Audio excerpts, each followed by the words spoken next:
நண்பா எல்லாமே எப்படி இருக்கீங்க? எந்த வீடியோவில் மாட்டுக்கு மடிநோய் வந்துருச்சு. ஸோ அதுக்கு நான் இங்கிலீஷ் மெடிசன் பயன்படுத்தியிருந்தேன். நான் என்னென்ன மெடிசன் பயன்படுத்தியிருந்தேன் அப்படின்றத ஒரு நோட்ஸாக வச்சு இதில் சொல்லியிருக்கேன். ஸோ இதை முடிஞ்ச அளவுக்கு பயன்படுத்தாதீங்க. ஒரு கல்வி நோக்கத்திற்காக மட்டும்தான். ஸோ சின்னதாக ஒரு ஸ்பான்சர் கண்டென்ட்டோட வீடியோ கண்டென்ட்டுக்குள்ளே போயிடலாம்.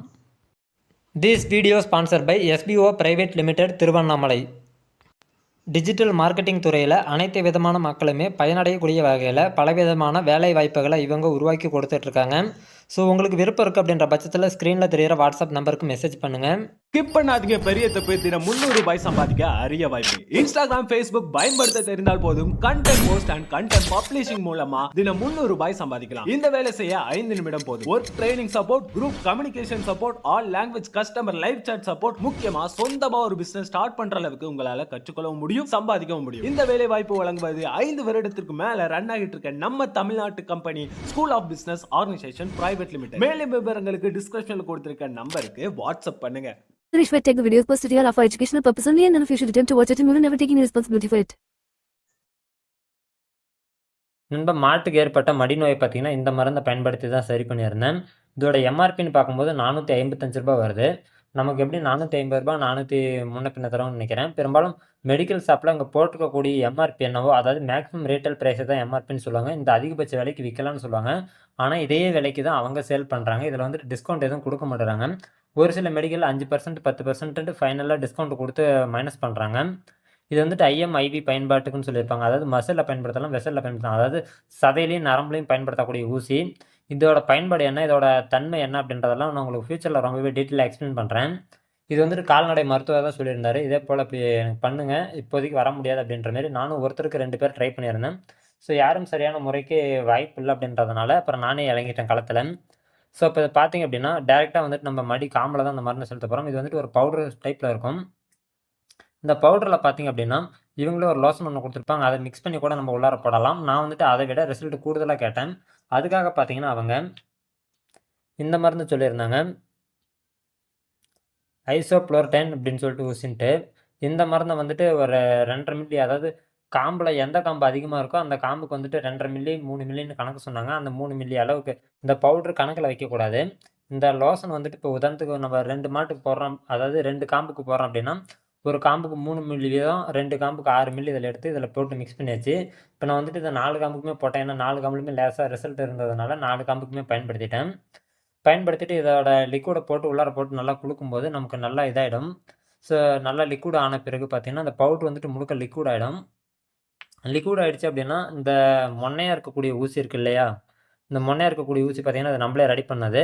நார்மலாக இருக்கக்கூடிய நீடியில் இதில் கிரைண்டிங் பண்ணிவிட்டு அதோட உள்பகுதியில் பிசுறு இல்லாமல் இருக்கிறதுக்காக வேண்டி இதே போல் ஒரு நீடியில் வச்சு நம்ம வந்துட்டு அந்த பிசுறு பகுதியை எடுத்தாச்சு. இதே போல் ஒரு நீடியில் உள்பகுதியில் வச்சு இப்படி திருகும்போது உள்ளார ஏதாவது பிசுறு இருக்குது அப்படின்னா வந்துருச்சு. ஸோ அதோட பிசுறு பார்த்தீங்கன்னா உள்ளார எல்லாமே க்ளீனாக இருக்கும். ஸோ இப்படி க்ளீன் பண்ண நீடியில் தான் நம்ம வந்துட்டு காம்புக்கு உள்பகுதியில் விடுறதுக்கு விட்டோம். ஸோ நான் ஏன் க்ளோஸ்அப் அப்பயே காமிக்கல அப்படின்னா எனக்கு வந்துட்டு கேமராவுக்காக கேப்சர் பண்ணுறதுக்கு வீடியோ எடுக்கிறதுக்கு ஆள் இல்லை. ஸோ அதனால் நான் க்ளீன் பண்ணுற மெத்தடை வந்துட்டு உங்களுக்கு நான் வீடியோவாக ஷோ பண்ணுறேன். ஓரளவு தான் அதில் அண்டர்ஸ்டாண்டிங் கிடைக்கும். அதனால தான் உங்களுக்கு நான் டீட்டெயிலாக சொல்லிடுறேன். இப்போ இது வந்துட்டு எட்ஜ் நல்லா ஃப்ரீயாக இருக்கிறதுனால நம்ம காம்போட உள்பகுதிக்கு இது வரைக்கும் விட்டுட்டு நம்ம மருந்தை வந்துட்டு புதன்ட்டு ஒரு காம்புக்கு அதிகபட்சம் 2.5 மில்லி 3 மில்லி சொன்னாங்க. ஸோ அந்த பயன்பாட்டுக்கு மட்டும்தான் போடணும். போட்டுட்டு அந்த காம்பை வந்துட்டு மருந்தை செலுத்தின பிறகு கீழே வராமல் இப்படி வச்சு நம்ம நல்லா குலுக்கி விடணும். குலுக்கி விட்டோம் அப்படின்னா நமக்கு வந்துட்டு ஆட்டோமேட்டிக்காக அந்த காம்போட அனைத்து பகுதிகளிலுமே போயிடும். இது வந்துட்டு ஃபுல் அண்ட் ஃபுல் ஒரு ஆன்டிபயோட்டிக் தான் அது. இதோட தன்மை எல்லாமே டீட்டெயிலாக சொல்கிறேன், எப்படியெல்லாம் பயன்படுத்தலாம் அப்படின்றத. இப்போ இதை நான் டாக்டர் சொல்கிறாங்க அப்படின்னா நான் நேரடியாக நான் பயன்படுத்திட மாட்டேன். நானும் கூகுளில் இதோட பிராண்ட் வரையாக போட்டு நான் சர்ச் பண்ணி இதோடக்கான டேட்டாவை எடுத்து நான் நிறையா அனலைஸ் பண்ணி பார்த்தேன். இதெல்லாம் உங்கள் பயன்படுத்தக்கூடிய மருந்து ஒவ்வொன்றும் என்ன வேலை செய்யுது, அதோட தன்மை என்ன, இந்த மாதிரி நான் ஒவ்வொரு இதுவும் ரெஃபரன்ஸ் எடுத்து பார்த்துட்டு ஸோ இந்த மருந்து வேலை செய்யுது அப்படின்றத நான் ஒரு புரிதலுக்கு வந்திருக்கேன். ஏன்னா ஃப்யூச்சரில் வந்துட்டு நமக்கு ஏதாவது பிரச்சனை வருது அப்படின்ற பட்சத்தில் இந்த மருந்தோட தன்மை இதுதான் அப்படின்றது நமக்கு தெரிஞ்சால் தானே நல்லாயிருக்கும். ஸோ இதோட பயன்பாடு என்ன அப்படின்றதெல்லாம் நம்ம தெரிஞ்சுக்கணும் அப்படின்றதுக்காக ஸோ அதையும் பார்த்தீங்கன்னா நான் ட்ரை பண்ணியிருந்தேன். இப்போ இந்த மருந்தை நம்ம போட்டுக்கிட்டு நல்லா குளிக்கணுச்சு. இதில் வந்துட்டு என்னென்னா இந்த மருந்தை எந்த அளவுக்கு நம்ம இந்த பவுடர் லிக்விட் டைப்பில் காம்பில் அதிகமாக செலுத்துகிறோமோ, இப்போ உதாரணத்துக்கு நம்ம 2.5 மில்லி செலுத்துகிறோம் அப்படின்னா 2.5 3 மில்லி செலுத்துகிறோன்னு வச்சுக்கோங்க. கூடுதலாக போக போக பாலோட உற்பத்தி வந்துட்டு குறையும். அடுத்த ஒரு 10 நாளைக்கு 20 நாளைக்கு பால் உற்பத்தி இருக்காது. ஸோ இதையும் மருத்துவரே சொல்லியிருந்தாங்க. நீங்க வந்துட்டு மருந்து எந்த அளவுக்கு கூடுதலா குடுத்து மாட்டுக்கு பயன்படுத்துறீங்களோ, அந்த அளவுக்கு அதோட பால் உற்பத்தி வந்துட்டு கொஞ்ச நாளைக்கு குறைவா தான் இருக்கும். ஸோ அதனால பார்த்து அளவா பயன்படுத்துங்க. சரி பண்ற வரைக்கும் மட்டும் பயன்படுத்துங்க. அதுக்கு மேல கூடுதலா மடியில பயன்படுத்தாதீங்க அப்படின்ற மாரி சொல்லியிருந்தாங்க.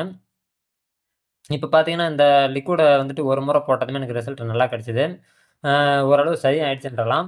ஆனா இந்த மருந்துல வந்துட்டு இத்தன மருந்து போட்டு, இத்தன மருந்துல கொஞ்சம் அதாவது ரிசல்ட் முழுசா கிடைக்கலன்னு சொல்ல முடியாது. 100க்கு ஒரு 40% 30% அப்படின்ற மாரி தான் ரிசல்ட் கிடைச்சது. இது வந்துட்டு எப்படின்னா, இதே லிக்விட் மருந்து தான் லிக்விட் பவுடர் டைப்ல இருக்கும். நம்ம தண்ணி கலந்தா லிக்விட் ஆயிடும். குடிக்கிற தண்ணி இல்ல. அவைங்க ஒரு லோசன் தண்ணி தருவாங்க. அந்த லோசன் தண்ணி தான் கலக்கணும். அப்படி இல்லன்னா இதே போல இத கலந்துக்கலாம். இது பார்த்தீங்க அப்படின்னா, இது வந்து மெலாக்ஸிகம் இது இல்ல. இந்த இது தான் அதுங்கணும். ஐவர்மெக்டின்னு சொல்லிட்டு இத போடலாம். அப்படி இல்லன்னா ஜென்டாமைசின் இன்ஜெக்ஷன் இதெல்லாமே போடலாம். இது எல்லாமே வந்துட்டு ஒரு இதுக்கு ஒரு தன்மை இருக்கு. ஸோ அது எல்லாமே நம்ம ரொம்ப டீட்டெயிலா பார்த்துரலாம். இதே போல நான் வீட்ல வந்துட்டு பார்த்தீங்கன்னா, நெறைய வித மெடிசின் வச்சு நானே டெம்பரரியா அப்பப்ப யூஸ் பண்ணிட்டு இருப்பேன். அதாவது ரொம்ப பெரிய சிவியரான ஆக்ஷன் வருது, பிரச்சனை வருதுன்னா தான் நான் முடிஞ்ச அளவுக்கு டாக்டர கூப்பிடுவேன். இல்லன்னா நானே வந்துட்டு டாக்டரோட கன்சல்டிங் வச்சு, நானே வந்துட்டு எனக்கான ஃபர்ஸ்ட் எய்ட் ட்ரீட்மெண்ட்ட நானே பண்ணிப்பேன் எல்லாமே. ஏன்னா ஆல்ரெடி எனக்கு ஒரு மாடு வந்துட்டு இதே போல ஒரு ட்ரீட்மெண்ட் இல்லாம போனதுனால தான் என்னோட மாடு ஒண்ணு இறந்து போச்சு. ஏன்னு பார்க்கும்போது குச்சி தலைய தின்னு மயங்கிடுச்சு. அந்த நேரத்தில டாக்டர் வந்துட்டு அவரால வர முடியல. என்கிட்டயும் அதுக்கான பொருள் இல்ல. ஸோ இருந்திருந்தா அந்த மாட்ட காப்பாத்தியிருக்கலாம். இல்லன்றதுனால அந்த மாடு பார்த்தீங்கன்னா, கிட்டத்தட்ட ஒரு ரூ. 50 ஒர்த்துள்ள மாடு. நல்லா பாலுக்கு அருமையான மாடு. அது இறந்துருச்சு. ஸோ அதுக்காக அத தடுக்கிற விதத்தில ஸோ அதுக்கப்புறம் ஃபியூச்சர்ல இதே போல பிரச்சனை வந்தா நம்ம உடனே சமாளிக்கணும் அப்படின்றதுக்காக நானே ஒரு சில வேலைகள இதே போல பார்த்துக்குவேன். கால்நடை மருத்துவர் உதவி உங்களுக்கு சப்போர்ட் இருக்கு அப்படின்ற பட்சத்தில நீங்க இதெல்லாமே செய்யலாம். இல்லன்ற பட்சத்தில நீங்க எதுவும் செய்ய வேண்டாம். ஏன்னு கேட்டீங்கன்னா, நம்ம வந்துட்டு ஒரு உயிரிழப்பு அப்படின்றது, அது பொருளாதார ரீதியாவும் சரி, மத்தபடி எல்லாத்தாலயுமே உங்களால பாதிப்படையமா இருக்கும். ஸோ, அதனால வந்துட்டு உங்களுக்கு வந்துட்டு தகுந்த ஆலோசனை குடுக்கறதுக்கு ஒரு ஆள் இருக்கு அப்படின்ற பட்சத்தில மட்டும் நீங்க ட்ரை பண்ணுங்க. நான் சொன்னேன்றதுக்காக ட்ரை பண்ணாதீங்க. இப்ப இந்த மருந்து வந்துட்டு நான் காம்புக்கு வந்துட்டு ஒரு காம்புக்கு 3 மில்லி போட்டேன். அதேபோல 3 காம்புக்குமே பயன்படுத்துவேன். மொத்தம் 4 காம்பு. 4 காம்புல 3 காம்பு தான் நோய் அதிகமா இருந்தது. மீதி பார்த்தீங்கன்னா, ஒரு காம்புல நோய் லைட்டா தான் இருந்தது. அதனால அதுக்கு ஒரு 2 1/2 மில்லி, 2 மில்லி மட்டும் தான் பயன்படுத்தினேன். அடுத்தது பார்த்தீங்கன்னா, இந்த மெலாக்ஸிகம் வந்துட்டு ஒரு 15 மில்லி பார்த்தீங்கன்னா, நான் வந்துட்டு போட்டுருவேன். அதாவது சதை பகுதியில, கழுத்து பகுதியில போட்டுருவேன். பின்பகுதியில தொடையில போட்டு ஒரு டைம் வீங்கிடுச்சு. அப்புறம் ஐஸ் கட்டி வச்சு தான் அத சரி பண்ணுனேன். ஸோ, அதனால பார்த்தீங்கன்னா, கழுத்து பகுதியில போடுறது. அது கழுத்து கொஞ்சம் முன்ன பின்ன அசைச்சுட்டே இருக்கிறதுனால, நம்ம தட்டி விட்டாலுமே அதில வரக்கூடிய பாதிப்பு வந்துட்டு அந்த அளவுக்கு தெரிஞ்சு கொள்ளல. இந்த ஆரம்பத்தில வந்துட்டு இந்த ஜிஹெச்லேருந்து போட்ட மருந்து போட்டப்ப பார்த்தீங்கன்னா, ஆ இது வந்துட்டு காம்புலயும் போடுவேன். அதே நேரத்தில இதே மருந்த நம்ம வந்துட்டு இந்த லோசன் அதாவது இந்த லோசன் சொன்னேன் இல்லையா? காம்புல போடும்போது பயன்படுத்துறதுக்கு, இந்த லோசன கலக்க மாட்டேன். லோசன கலக்காம இந்த பவுடர கரைக்கிறதுக்காக வேண்டி, இந்த குளுக்கோஸ தான் நான் பயன்படுத்தினேன். இந்த குளுக்கோஸ் வந்துட்டு எல்லாத்துக்குமே நம்ம பயன்படுத்தலாம். ஸோ, இந்த குளுக்கோஸ ஒன்ஸ் ஓப்பன் பண்றீங்க அப்படின்ற பட்சத்தில உங்களுக்கு எறும்பு வந்துட்டு உள்ளார போயிட்டு மொய்க்க தொடங்கிடுது. ஸோ, அதனால தான் பார்த்தீங்கன்னா, இந்த குளுக்கோஸ் பாட்டிலுக்கு மேற்பகுதியில ஒரு பேப்பர் வச்சு நான் சீல் பண்ணியிருப்பேன். இந்த ஹோல் எங்க இருக்குன்னு தெரியாம போயிடும் அப்படின்றதுக்காக, இந்த ஹோலுக்கு நான் ரவுண்ட் பண்ணியிருப்பேன். நான் வேணுங்கிற பட்சத்தில இப்படி எடுத்துட்டு, நான் லிக்விட் எடுத்துட்டு திரும்ப நான் வந்துட்டு அரெஸ்ட் பண்ணிடுவேன். இப்ப வந்துட்டு எறும்பு போறதுக்கு வாய்ப்பில்ல. அதே நேரத்தில குளுக்கோஸும் பாதுகாப்பா இருக்கும். எக்ஸ்பைரி டேட் ஆச்சுன்னா நம்ம தூக்கி போட்டுறலாம். அதுவரைக்கும் நம்ம வச்சு இதிலேயே லோஷன் வந்துரும். நம்ம ஜிஹெச்ல வாங்குற பட்சத்தில பார்த்தீங்கன்னா, அவங்க லோஷன் தரமாட்டாங்க. அப்போ ஒரு வெறும் பவுடர் மட்டும் தான் தருவாங்க. ஸோ அப்படி இருக்கக்கூடிய நேரத்தில நம்ம வந்துட்டு லோஷன் தனியா வாங்கணும் அப்படின்னா நமக்கு இதாகும். அதனால தான் குளுக்கோஸ பயன்படுத்திக்கிறது. குளுக்கோஸ பயன்படுத்திக்கலாம்னு சொல்லிட்டு மருத்துவர் ஏதோ சொல்லியிருந்தாங்க. ஸோ அந்த அடிப்படையில நான் பயன்படுத்தியிருந்தேன். ஸோ இதெல்லாம் எந்தெந்த விதத்தில குடுத்துருந்தேன் அப்படின்றத நான் உங்களுக்கு மருந்தோட நேம கீழ வந்துட்டு டிஸ்கிரிப்ஷன்ல குடுக்குறேன். வேணுங்கிறவங்க பார்த்துக்கோங்க. உங்களுக்கு பயன்படுத்துறதுக்கு நான் சொல்லல. நீங்க வந்துட்டு இதே போல இருந்தா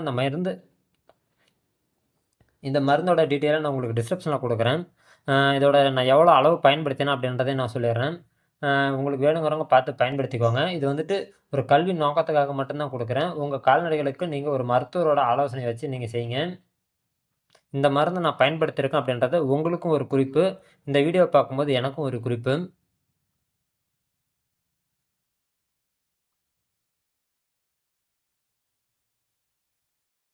ஃபியூச்சர்ல பார்த்தீங்கன்னா, இதே போல மருந்து வந்துட்டு நான் மருந்து சம்மந்தப்பட்ட தகவல்கள நெறைய அப்டேட் பண்ணிருக்கேன். ஏன்னா, இதில பத்தி நெறைய தேட தேட நெறைய ரிசல்ட் நமக்கும் கிடைச்சிட்டு இருக்கு. அதாவது ஒரு டாக்டர் அளவுக்கு இல்லைனாலும் நமக்கு வந்துட்டு ஒரு அன்றாட அவசரத்துக்கு பயன்படக்கூடிய வகையில ஒரு சில மருந்துகளையும் நான் வந்துட்டு இதே போல அப்டேட் பண்ணுவேன். இதே போல பார்த்தீங்கன்னா, கிட்டத்தட்ட என்ட்ட ஒரு மினி ஸ்டோரே வச்சிருக்கேன்.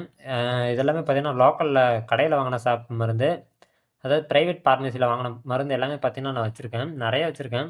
அ இப்ப நான் அந்த மருந்து வாங்கினேன்னு சொன்னேன் இல்லையா? அந்த மருந்து வாங்குன பட்சத்தில கூட, ஸோ நமக்கு ஏன் பில் என்னன்றத என்னால கன்ஃபார்மா சொல்ல முடியல அப்டின்னா, பில்லு பார்த்தீங்கன்னா, இந்த மருந்து கூட நான் ரூ. 750 குடுத்துருந்தேன். ரூ. 750ன்றது இது மட்டும் கிடையாது. இது கூட ஜென்டாமைசின் வாங்கியிருந்தேன். அதுக்கடுத்தது பார்த்தீங்கன்னா, இன்னொரு மருந்து லோஷன் ஒண்ணு வாங்கியிருந்தேன். அந்த மாட்டுக்கு உடம்பு வலிச்சா, கை, கால் வலிக்கு தடவறதுக்காக ஒரு லோஷன் வாங்கியிருந்தேன். ஸோ அதனால் அதோட விலை வந்துட்டு எனக்கு சரியாக தெரியல. கிட்டத்தட்ட ஒரு ரூ. 400 கம்மி இல்லாமல் சொல்லுவாங்க. நான் வாங்கின வரைக்குமே என்னோட ஊரில் இருக்கக்கூடிய மெடிக்கல் ஷாப்னு கிடையாது. பெரும்பாலும் சுற்று வட்டாரத்தில் இருக்கக்கூடிய மெடிக்கல் ஷாப்பில் எங்கே போய் கேட்டாலுமே இந்த மேக்ஸிமம் எம்ஆர்பி என்ன போடுறாங்களோ அதே ரேட்டை தான் போடுறாங்க. இதில் இன்னொன்று கவனிக்க வேண்டியது என்ன அப்படின்னா, இப்போ இந்த நம்ம மருந்து வாங்கி போடுறோம் இல்லையா? இந்த நம்ம மருந்து எத்தனை மருந்து வாங்குறோமோ அந்த மருந்தோட காஸ்ட்டும் பார்க்கும்போது, அதே நேரத்தில் நம்ம தோட்டத்தில் வந்து வைத்தியம் பார்க்கக்கூடிய டாக்டரோட காஸ்ட்டும் பார்க்கும்போது, கிட்டத்தட்ட பார்த்தீங்கன்னா எல்லாமே ஒரே பேலன்ஸாக தான் இருக்குது. இப்போ நம்ம போயிட்டு மருந்து வாங்கிட்டு வந்து போடுறோம். ஆனால் மருந்தோட காஸ்ட் வந்துட்டு நமக்கு அவங்க சேல் பண்ணும்போது அதிகமாக கொடுக்குறாங்க. ஆனால் ஒரு மருத்துவராக இருக்காங்க அப்படின்ற பட்சத்தில் அவங்களுக்கு வந்துட்டு ரெகுலராக வாங்கக்கூடியதுனால அவங்களுக்குன்னு சொல்லிட்டு ஒரு சலுகைகள் இருக்கும். ஸோ அதனால் அவங்களுக்கு வரக்கூடியது கம்மியாக தான் இருக்குது. ஆனால் அவங்க வந்து நம்ம தோட்டத்தில் போடும்போது அவங்க லேபரோட எல்லாமே சேர்த்தே பார்த்தீங்கன்னா நமக்கு உதாரணத்துக்கு சொல்கிறோம் ஒரு ரூ. 1000 அந்த ரூ. 1000 தான் வருது. ஆனால் நீங்கள் இந்த மருந்து வாங்குறீங்க அப்படின்னா, நீங்கள் இந்த மருந்து வாங்குறதே மட்டும் ரூ. 1000 வந்துடுது. ஸோ அதுக்காக தான் சொல்கிறேன். நீங்கள் வந்துட்டு ஒரு மருத்துவரோட ஆலோசனையோடு செயல்பட்டீங்க அப்படின்னா, உங்களுக்கு பண ரீதியாகவும் சரி, மற்றபடி பார்த்தீங்கன்னா உயிர் ரீதியாகவும் சரி, பலவிதமான இழப்புகளை தடுக்க முடியும். இது என்னோட தோட்டத்துக்கு மருத்துவர் வர்றதுக்கு வாய்ப்பு கம்மியாக இருக்கிற நேரத்தில் நான் இந்த மாரி வேலைகளை நான் பார்த்து பயன்படுத்திப்பேன். ஏன்னா அது தீபாவளி டைம் அப்படின்றதுனால அந்த நேரத்தில் எனக்கு டாக்டர் கிடைக்கல. ஸோ அதே நேரத்தில் அந்த நேரத்தில் லீவாகவும் போயிடுச்சு. எல்லாம் வெளியில் போயிட்டாங்க. அது மட்டும் இல்லாமல் அந்த நேரத்தில் மழை பெஞ்சிட்டு எங்களுக்கு ரோடும் கொஞ்சம் சரியில்லை. அதனால தான் நானே இந்த ட்ரீட்மெண்ட்டுக்கெல்லாம் செய்ய தொடங்கிட்டேன். ஸோ இந்த வீடியோ வந்துட்டு ஒரு கல்வி நோக்கத்துக்காக மட்டும் தான். முடிஞ்ச அளவுக்கு யாரும் வீட்டில் ட்ரை பண்ணாதீங்க. இந்த வீடியோ பிடிச்சிருக்கும் புரிஞ்சுட்டு ஃபியூச்சர் அப்டேட் தொடர்ந்து ஃபாலோ பண்ணுங்கள். நன்றி நண்பா.